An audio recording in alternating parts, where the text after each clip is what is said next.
Inamin ni Tony Yang na kapatid ni dating Presidential Economic Advisor Michael Yang sa pagdinig sa Senado na Chinese national siya kahit meron siyang Philippine birth certificate.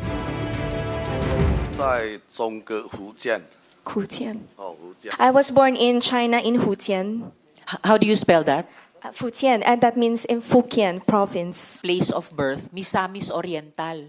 You just told us pinanganak kayo sa Xinjiang, sa Fukien province. So, a lie on the birth certificate, isa pang patunay na irregular yung birth certificate nyo. Yang Jianxin ang pangalan ni Tony Yang sa kanyang alien certificate of registration. Pero sa driver's license naman niya, tax identification number o TIN, gun permit. At sa birth certificate, mula sa Philippine Statistics Authority, Antonio Maestrado Lim ang nakalagay na pangalan ni Yang.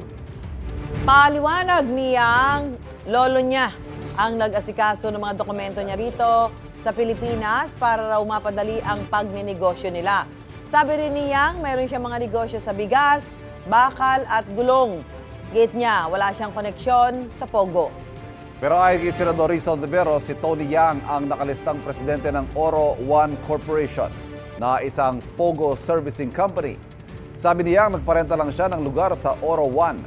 Sa impormasyon din ng Presidential Anti-Organized Crime Commission o PAOC, may Pogo facility sa loob ng Philippine Sanjia Steel Corporation na pagmamayari umano ni Yang. Tinanong din si Yang tungkol sa ugnayan nila ni dating Pangulong Rodrigo Duterte. Anya, hindi sila close at wala siyang contact sa dating Pangulo. Paano nyo nakilala si dating presidente? 我不认识他，就是有一次好像 Former President Duterte, he went to Cagayan, and we had a meeting with the Chinese business groups, and that's why we were able to meet him, and we had a photo with him. Kapuso, para laging una ka sa mga balita, bisitahin at mag-subscribe sa GMA Integrated News sa YouTube. Sa mga kapuso abroad, samahan nyo kami sa GMA Pinoy TV at sa www.gmanews.tv.